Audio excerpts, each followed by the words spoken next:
Olá, eu sou o Fênix E eu sou a Tamires Vick. e está começando mais um episódio do Contraplano aqui na TV Câmara Jacareí. E hoje o nosso convidado é o jornalista Fábio Mendes e ele vai conversar com a gente sobre o livro que ele escreveu. Fábio, seja muito bem-vindo. Eu que agradeço o convite, muito obrigado por vocês terem me chamado para falar um pouco sobre o meu trabalho e a oportunidade, de falar um pouco mais sobre o futebol e literatura. Obrigado. Sim. E o seu livro Campeões da Raça, Os Heróis Negros da Copa de 1958. Conta pra gente um pouquinho, dá uma sinopse desse livro que parece ser tão importante. Bom, esse livro é um livro que fala sobre a conquista, da Copa de 58. Foi a primeira Copa do Mundo que o Brasil ganhou há 60 anos, No ano passado a gente teve aí o aniversário de 6 décadas. E só que ele aborda um aspecto não tão falado, dessa conquista, que foi o racismo que os jogadores negros e mestiços sofreram para poder chegar ao time titular, para poder jogar essa Copa do Mundo como titular e ganhar a Copa. É uma história que se conta, nos bastidores do futebol, mas que ainda não tinha sido lançado em livro. Não teve esse debate devido, mas que é uma história muito importante que nem todo mundo conhece, Pelé, Garrincha, Djalma Santos e Didi eram grandes craques. Hoje a gente conhece ele como mitos do futebol, mas antes deles se tornarem esses craques, esses mitos, eles tiveram que passar por muita coisa, inclusive por um racismo forte, para poder se consagrar no futebol. Hoje parece um pouco até absurdo imaginar que vai se escolher um jogador ou repelir um jogador por causa da cor da pele, Mas naquela época isso existia um preconceito forte e eles conseguiram superar isso e por isso foram os campeões da raça, são os heróis da Copa de 58. Com certeza. E como surgiu essa ideia de você abordar esse tema da representatividade do negro dentro da Copa? Porque a gente sabe que tem livros que falam sobre a Copa, do campeonato, mas como surgiu falar sobre esse tema?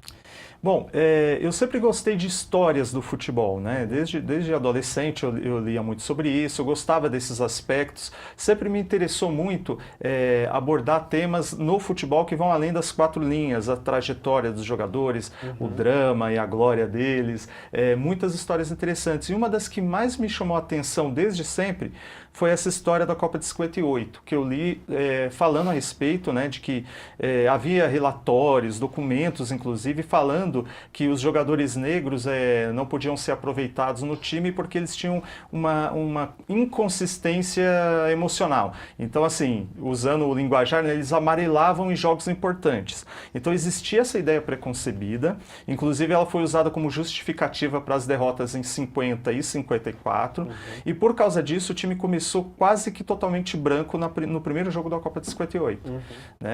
E depois, só que aí todo mundo viu que o time não estava rendendo, alguma coisa estava errada. Deve ser porque tinha um tal de Pelé e um tal de Garrincha que não estavam jogando. Estavam no banco. Houve um movimento para que eles entrassem. Eles entraram, deram conta do recado e o resto é história. Isso sempre me deixou fascinado. Isso. Primeiro, o absurdo que me parecia a escolha, de um jogador pela cor da pele. E o outro fato você colocar um jogador como Garrincha e Pelé, mesmo jovens, não tão conhecidos, mas que tinham um potencial nítido, deixar esses caras no banco, Me soava muito louco, muito estranho.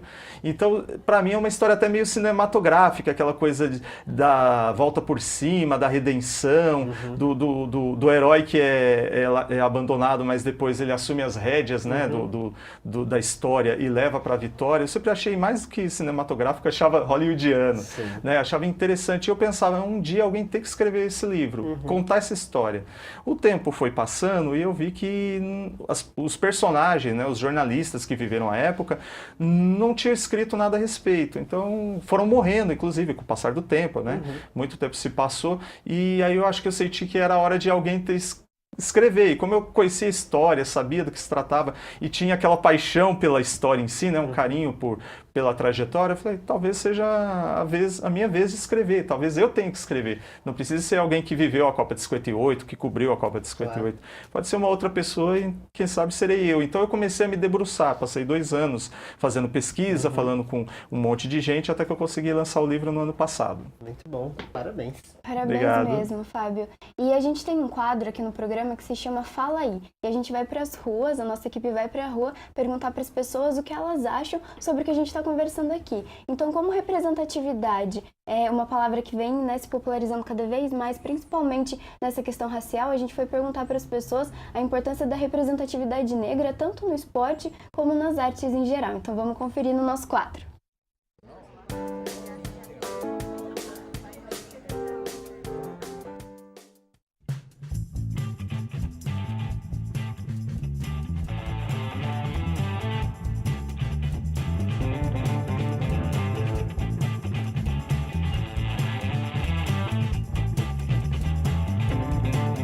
Oi, Tamires, oi, Fênix. Bom, hoje eu vim aqui no Pátio dos Trilhos para conversar com a galera, para saber o que eles acham sobre a representatividade dos negros nos esportes e também nas artes. Vamos lá? O senhor acha que os negros são bastante representados nos esportes e nas artes? Então, o negro, ele é representado sim, eles têm os destaques dele, mas sempre tem aquele pontinho de rejeição. Principalmente quando tem algum tipo de briga, algum tipo de atrito, eles são, na hora, como que se fala, discriminados por palavras. Isso aí sempre existiu e sempre vai existir. É impossível isso não existir. Ah, sim, com certeza. Eu acho que existe esse tipo de preconceito, porque as pessoas não acreditam ainda que que a pessoa venha obter sucesso, né? Eu creio que as pessoas ainda têm preconceito, sim. Você costuma ver também na sua escola, quando vai ter educação física, alguma apresentação de trabalho, ali mesmo no ambiente, você ainda vê que tem bastante preconceito? Sim, vejo. Tipo, bastante discussão por cor de raça, sabe? Um moreninho, um mais gordinho, eles sempre querem zoar, sempre quer fazer um bullying com eles. Em todas as áreas, no emprego, na escola, na rua, na creche, sempre existe. É aquilo que eu te falei do começo. Se existir algum tipo de atrito, é na hora falado a palavra, a xingar da cor, a raça. E a senhora acha que o preconceito ainda pode acabar? A gente consegue lutar contra isso? Eu acredito, né? Mas é difícil, mas eu ainda acredito. Ah, com foco, tudo, eu acho que consegue sim. Se tiver o foco e tudo mais, educação acima de tudo, eu acho que consegue sim. É meio que impossível acabar com isso. Isso sempre existiu desde o começo do mundo e até hoje existe. Com toda a lei que não pode mais ter, isso ainda continua acontecendo.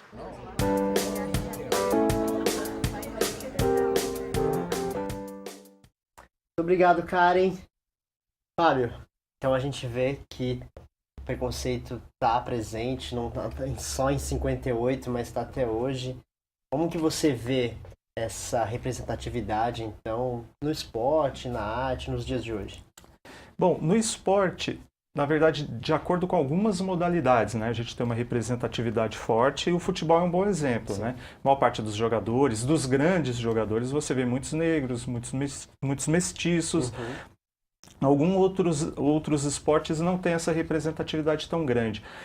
Só que aí isso é facilmente explicável também pela composição social, né? Político-social também da nossa população.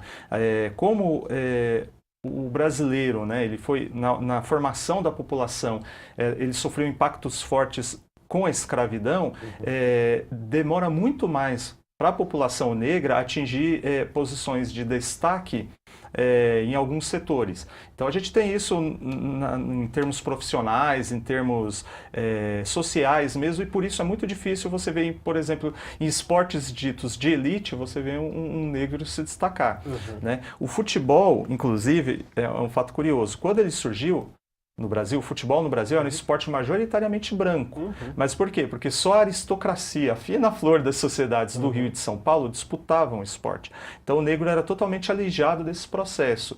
Isso só mudou quando teve início a profissionalização, né? Antes era um esporte amador. Com a profissionalização, eles começaram a precisar buscar os melhores jogadores e eles viram que nas ruas a população mais pobre estava jogando, né? Eles não podiam jogar nos grandes clubes, nos estádios, mas eles faziam aquele jogo que a gente conhece até hoje, né? Faz uma bolinha com meia, com um pedaço de borracha, um pano, alguma coisa, põe dois chinelos e joga na rua. E começaram a surgir craques nas ruas. E aí eles começaram a entrar no campo, eles começaram a ser aceitos até um certo ponto, né, para disputar futebol.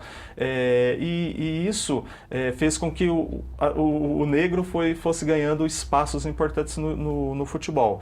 Só que o futebol é um esporte que foi popularizado, então por isso se tem uma parcela muito grande de negros. Você pega um esporte como o vôlei, já não tem essa mesma representatividade. Já melhorou muito, né? Se você pega o time dos anos 70, dos anos 80 e compara com hoje, tem muito mais negros, mas é uma coisa que vai muito mais devagar.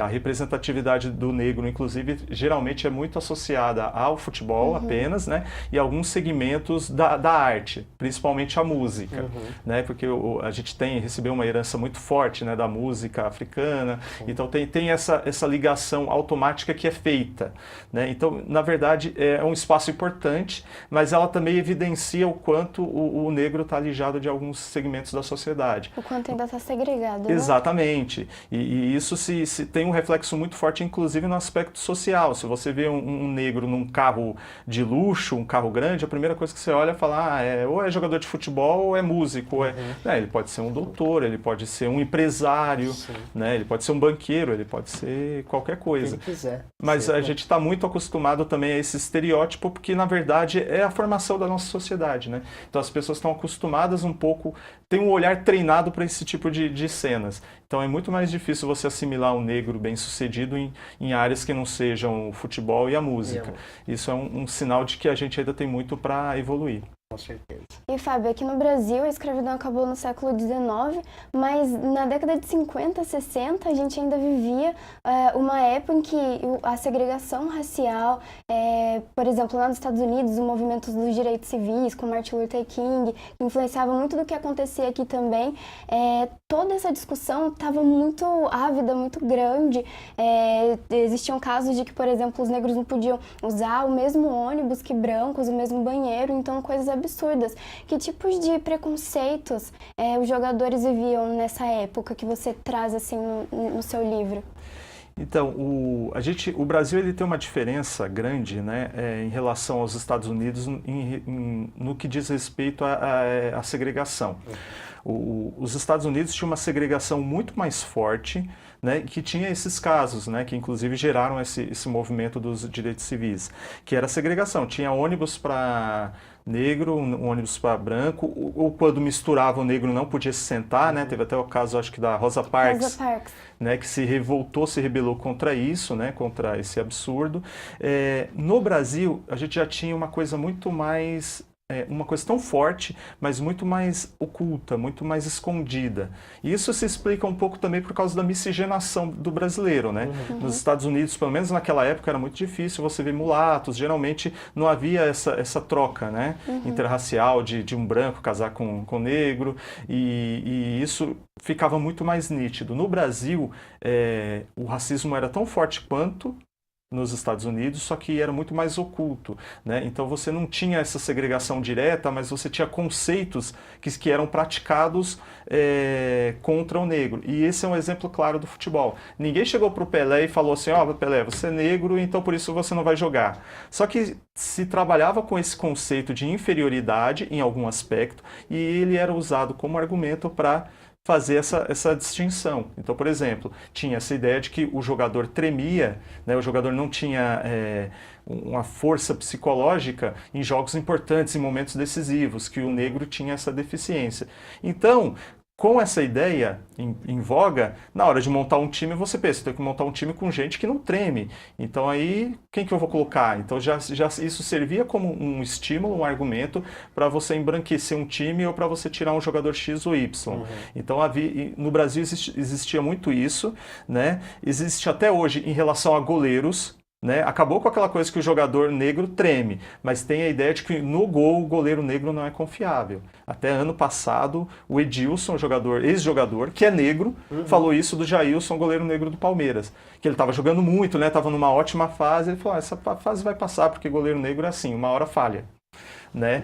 Todos os goleiros falham, mas quando o goleiro branco falha, é o indivíduo que falha. Quando é um goleiro negro, não. Então, todos os goleiros negros. É uma maldição que o goleiro negro carrega desde Barbosa após a Copa de 50. Então, um amigo meu, o Gilberto Yoshinaga, ele tinha uma frase muito boa que falava sobre o racismo. Ele falava que nos Estados Unidos o racismo é uma arma apontada para o peito do negro. No Brasil, é uma arma apontada nas costas. Eu acho que isso resume bem, né? Porque ambos são alvo da agressão, da discriminação, mas no Brasil é algo muito velado, ele é escondido. Nem por isso ele é menos perigoso, talvez muito mais, porque é muito mais difícil de você identificar e combater. Sim, é um absurdo e triste, né, Fábio? Muito triste. Bom, o papo tá muito bom, a gente vai dar um breve intervalo aqui, a gente já volta para conversar com o Fábio, mas antes, vamos chamar o quadro Indica Aí para finalizar aqui esse bloco.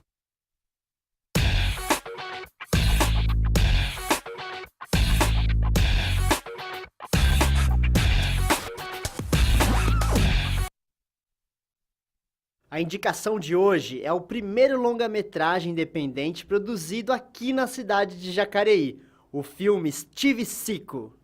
Steve Cico foi produzido pelo Cineclube Jacareí em parceria com a V Produções do cineasta Vinícius Santos. Vinícius escreveu e dirigiu o filme, que levou 3 anos de produção e recebeu 2 prêmios no Festival da Amazônia, o de melhor longa-metragem independente e melhor ator para Marcelo Rodrigues, que interpreta o Steve Cico. Sabrina, tá na hora de brincar de ramo.